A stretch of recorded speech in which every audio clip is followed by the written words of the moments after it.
Welcome to Narcissist Apocalypse, everyone. I am Brandon Chadwick, and today we're going to be doing an educational follow-up to Rose's story. And Rose's story wasn't just about an abusive relationship, it was also about her family, the abuse that occurred there, the gaslighting of that abuse, and the loss of trust, and the want of the family that she never had. So, to give context for this episode, for anyone who hasn't listened to our episode with Rose, Rose shared her experience of surviving childhood abuse, emotional neglect, and financial and psychological exploitation in adulthood at the hands of a partner who slowly dismantled her autonomy while presenting himself as her future. And Rose grew up in an abusive household marked by sexual abuse, physical violence, emotional neglect, and betrayal. And from an early age, Rose learned that her safety, her voice, and her needs were not protected. And she adapted by becoming independent, self-reliant, and emotionally self-contained, building a life where she could support herself and avoiding depending on anyone else. And despite that independence, Rose carried shame from the childhood sexual abuse and the gaslighting of that abuse. And that shame was never resolved, never validated, and never healed. And as an adult, Rose built financial stability, purchased property, created really security for herself. But when she entered into a relationship with a charismatic partner, the dynamic really started to shift, and it slowly shifted. And what began as excitement and partnership gradually became financial entanglement, emotional degradation, and psychological control. And Rose's partner quit his job while she supported him. He pressured her into selling her property and investing in shared assets for their future for him. And he shifted her goalposts around commitment and marriage. He withheld affection, belittled her accomplishments. There was sexual coercion going on, threats of leaving. And then he used her past trauma, the sexual abuse, to really destabilize her self-trust, as well as really create the power dynamics that were going on in this relationship and really entrenching them. And even after Rose left, the abuse continued through legal intimidation, financial leverage, and just like prolonged manipulation designed to maintain control. And ultimately, Rose found clarity, distance, autonomy, and she found a leverage point with the IRS, or the threat of sticking the IRS on her partner because he wasn't paying his taxes. And with all that combined, the illusion of everything eventually collapsed, and Rose was able to be free once that happened. And a big thing to note here when it comes to Rose's relationship, that Rose was never dependent when this relationship began. She was independent, she was capable, she was secure. The control did not begin with dependency, it began with trust, and then everything came crashing down from there. So a big key themes in Rose's story: shame as a control mechanism, a power reversal after that vulnerability was disclosed. And Rose's childhood abuse created unresolved shame, which later became a point of psychological vulnerability. So once her trauma was revealed, the dynamic in this relationship just shifted. Her self-trust was weakened after he was kind of raised above her, and she was permanently down below. And then he was able to make her feel that she was not just not worthy, that she was bad, that she wasn't smart. All of those things occurred after the fact, and the self-trust was really weakened from that point on. Another big key theme was financial abuse disguised as helping the partnership. And Rose thought selling her properties to help him with the things that he had going on was the right thing to do. She didn't see it as financial abuse at the beginning. It was like shared investments, but this financial entanglement that occurred gradually shifted control away from her once things weren't fully in her name anymore. And then future faking and moving goalposts is a big theme. Promises of marriage and stability kept her invested for a while. Then, the commitment was continuously delayed. And even when things were ending and she wanted to end those things, he always said, we were almost there. You just had to wait a little bit longer. Future faking and moving goalposts was a big thing in Rose's story. And then there was belittling and identity erosion, and Rose's independence and accomplishments were minimized. It really weakened her confidence as time went on, and it contributed to her feeling as if she was less than. So when the shame stuff happened at the beginning and that crack occurred, eventually the belittling and the identity erosion could take a hold when he really started to attack her accomplishments, her intelligence, and everything like that. So we mentioned financial abuse already there, disguised as a helping partnership, but why is financial abuse so difficult to recognize? Sometimes financial abuse doesn't really feel like abuse while it's happening. It feels like a partnership, which is what happened with Rose. It feels like you're building something together. It feels like sacrifice for a shared future. And in Rose's case, she wasn't being denied access to money. She was being encouraged to invest it. She wasn't being told she couldn't leave. She was being positioned in a way where leaving wasn't easy once all of these things were entangled together. The stuff had been taken out of her name. There's been no joint creations here. It's not easy to leave once that happens. And technically, nothing here is taken by physical force. And you might feel that all these things were done in agreement. You don't realize that these things are being manipulated because you think that everything is an even playing field, that the other person has the same intentions as you. But when that's not the reality, it feels that you are actually doing these things through agreement, through trust. With Rose, she really wanted this family. She loved his family. His family loved hers. There was this hope that was going on. But a big thing here is there is no shared risk.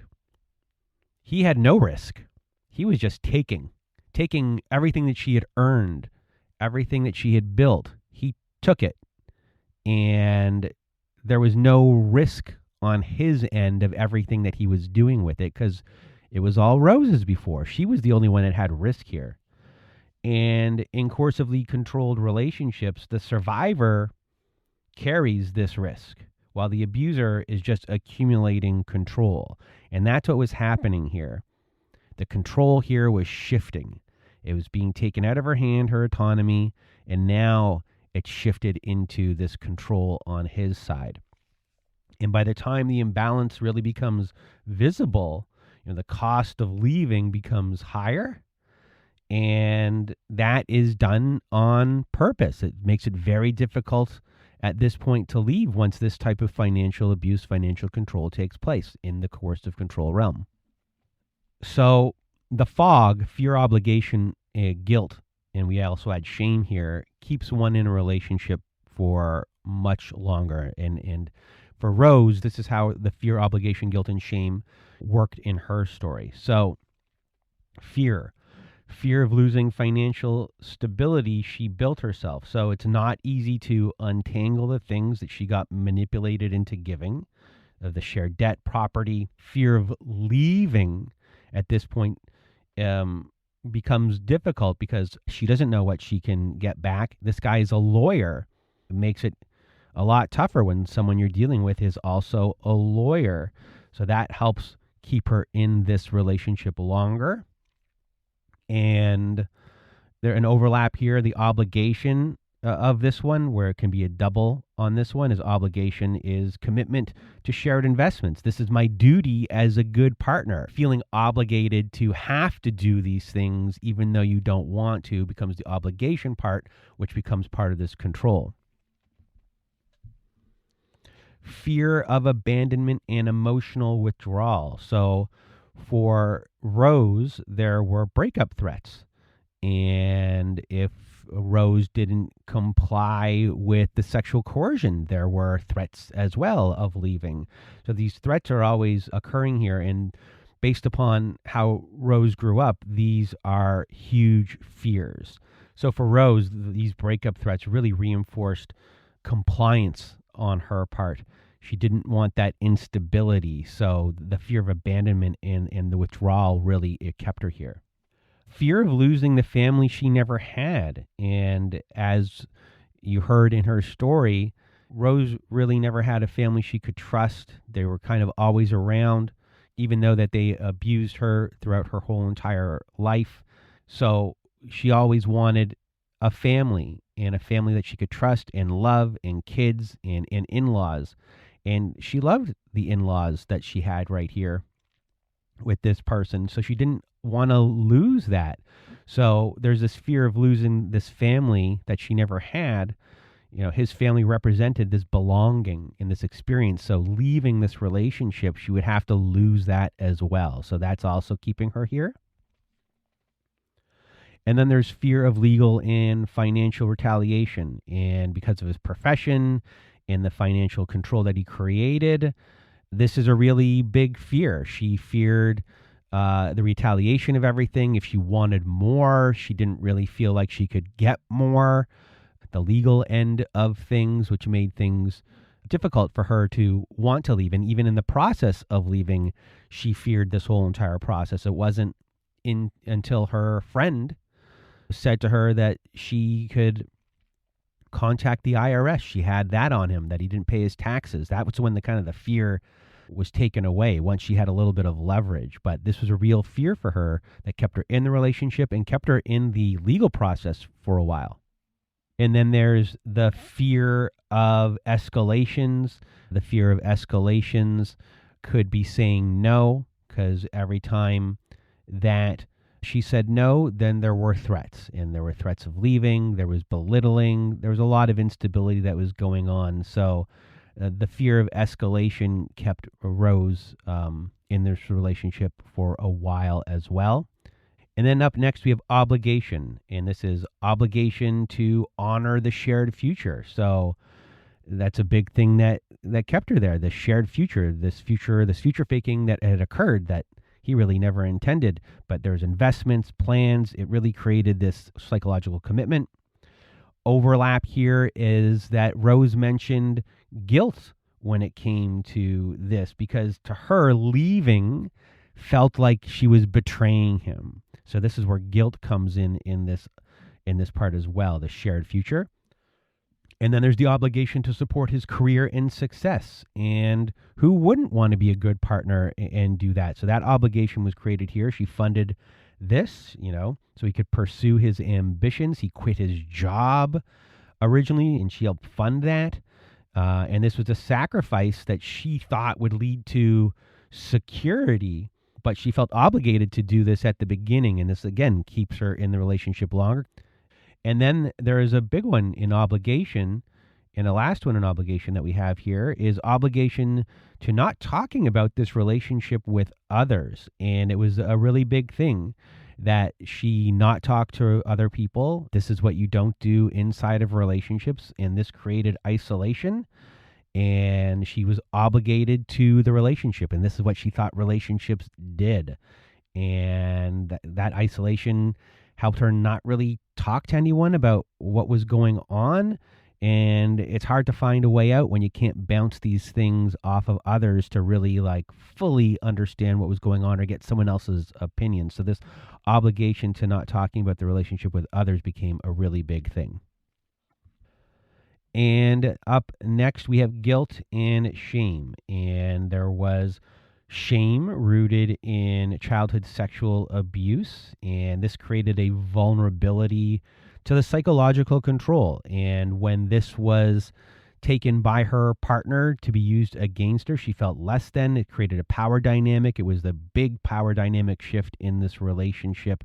If there wasn't one there already, this one kind of really solidified it, and that was rooted in shame. And the fear overlap here is the fear of rejection, which then subjugated her in this power dynamic. And another thing on our list here is the guilt for wanting autonomy. And to Rose, independence felt like she was betraying her partner. So that guilt that was created here kept her in this relationship longer. And the obligation here, overlap on this one, is that the belief that she must remain loyal. And then there was a shame also that kept her in this relationship, or at least kept her isolated a little. A shame for being in the relationship. She didn't want to discuss with her family, even though she really didn't get along well with her mom. She didn't want to discuss what was actually going on. And that creates isolation. And obviously, it's hard to maneuver within or out of a relationship if it has been created, this isolation. And that started with the shame for being in this relationship, not wanting anyone to know. And all of these forces together, this fear, obligation, guilt, shame, all these forces work together to maintain control. And it really kept Rose in her relationship longer. And maybe you resonated with a bunch of things that could have been in there that might have kept you in your relationships longer. And if you did, maybe just start thinking about what those things were. What were your fears? What were your obligations? What were the guilts? What were the shames that kept you there, that kept you isolated and kept you in control? So an analogy for this story is about the house you built and how you slowly lost authority over it. And imagine you build a house. You buy the land, you work for it, you save for it, you make every decision, the structure, the layout, the foundation. Every wall exists because you put it there. It represents your independence, your safety, your autonomy. And then someone enters your life. And at first, they're just a guest. They admire the house. They tell you how impressive it is. They tell you how capable you are. They make you feel proud of what you built. And over time, they begin to spend more time there. They leave a few of their things there. Nothing permanent, just enough to feel their presence, that they are present. Then one day, they suggest a change. A new piece of furniture. A different arrangement. They say it will make the house better, and you agree because you trust them. Then they suggest something bigger, a renovation, an investment, something that will benefit both of you. You agree again because it feels like you're building something together. But slowly, something begins to shift. They start making decisions without asking you. They speak about the house as if it belongs to both of you. And then eventually, they speak about the house as if it only belongs to them. They question your decisions. They imply you don't always make the best choices. They position themselves as more capable, more informed, more authoritative. And over time, you begin to defer to them. Not because you have to, but because it feels easier to do so. It feels safer, more stable. Until one day, you realize something unsettling. You're still living in this house. You're still maintaining this house. You're still responsible for it, but you no longer feel like you're the owner of it. You feel like a participant in something that used to belong entirely to you. You didn't hand over the ownership in a single moment. It just happened gradually through trust, through cooperation, through emotional influence. And by the time you realize what's happened, reclaiming ownership feels overwhelming. Not because the house isn't yours, but because your authority inside has been quietly dismantled. And this is how coercive control works. And for Rose, this power shift happened when vulnerability was revealed. And one of the most critical moments in Rose's relationship happened when she disclosed her past sexual abuse by her brother. And in this relationship, which became a coercively controlled relationship, this became leverage for her abuser. And once her abuser knew about this pain and for Rose, this shame, this is where everything started to unravel. Instead of care for that abuse and for what Rose was carrying. And it wasn't even Rose's to carry, but she was carrying it. So instead of caring for it, he then uses it as a power dynamic and makes her feel shame about it. And now this power dynamic has really shifted and moved, where this person is control and this person has been subjugated. And this is where self-doubt can be created. From here on out, he was able to nitpick at all different parts of Rose's life, her confidence, her ability, intelligence. And that's what this person did. And it created self-doubt. And this is where this authority here is transferred. And it wasn't through physical force. It was done through emotional manipulation and the manipulation of the perception of who Rose was and what he wanted Rose to feel about what she had just revealed. And from this moment forward, Rose, like many survivors, started to question herself and defer more to the person in control. And it was really just a big destabilizer. Shame destabilizes self-trust. And when self-trust weakens, this external authority person, this abuser in Rose's story, was really able to strengthen and take control from there on out. So for Rose, she saw patterns for a bit, but it's still hard to leave. So one of the most confusing parts of coercive control is that, Rose saw that she was being belittled. She saw that there was financial imbalance. She saw the erosion of her autonomy. But seeing these things and leaving are two different processes. And leaving does not just mean ending the relationship. It means risking stability, financial security, risking your identity. Your nervous system at this point, once it's in abuse, is just trying to survive. And leaving sometimes isn't its priority. It's a day-to-day survival that is occurring. And it's not that Rose didn't see it. It's not that survivors don't see what's going on all the time. It's because sometimes they feel that leaving can be scary and dangerous, and it's scarier than staying. And for Rose, specifically, when it came to wanting a family, wanting this thing that she never had, she had that here, not from him specifically, like fully, but she had his family, and that's hard to leave. And was scary for her. And he's giving this future faking stuff that things are going to get better once they kind of get here. And so all that kind of combined makes leaving scary and dangerous, and it risks a lot of things. So key takeaways for everyone from Rose's story. Number one, financial abuse often begins with trust, not restriction. Control really develops through cooperation or perceived cooperation. Shame increases vulnerability to control. It really weakens your internal authority. And future promises maintain compliance. So this future that she thought she already thought she had this family here. These things, the future of this family, in her case, maintains this present compliance. And this is where this can sustain a really abusive system. So goals that we have for Rose going forward, and maybe this is something for you as well. Trust. We hope that Rose trusts her perception fully. Her instincts were always valid. Hopefully Rose releases misplaced responsibility. It was his actions that were going on. It was his choice that was going on, and it wasn't Rose's choices that were happening. So she's put the responsibility on herself when the responsibility should be put on him.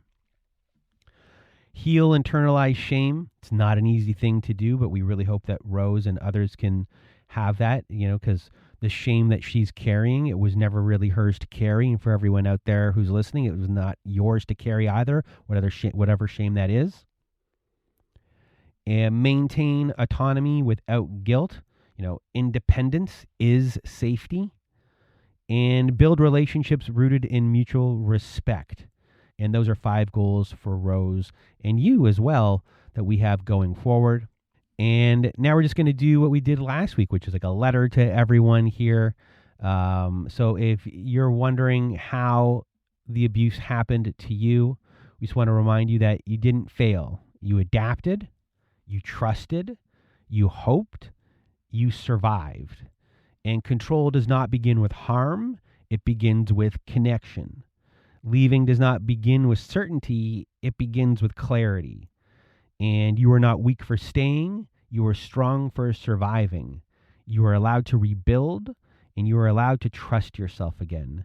You are allowed to create a life that belongs fully to you. And we hope that for Rose, and we hope that for everyone out there listening today. And that's it for this educational episode, where we go through all of these things, discussing the fear, obligation, guilt, and other aspects that were going on, and other key takeaways from Rose's story, lessons from Rose's story. Hopefully you enjoyed this episode and found it useful. And if you want to be a guest like Rose was on her Survivor Story podcast, go to our website, narcissistapocalypse.com, fill out our guest form, click on the guest form button and fill it out, or email us at narcissistapocalypse@pm.me. And if you want to get our newsletter with a workbook from Rose's episode, amongst other educational things in that newsletter, go to our website as well, or just click on the link in our show notes. And that is it for this episode. So for myself and Rose, once again, we hope you have a good night.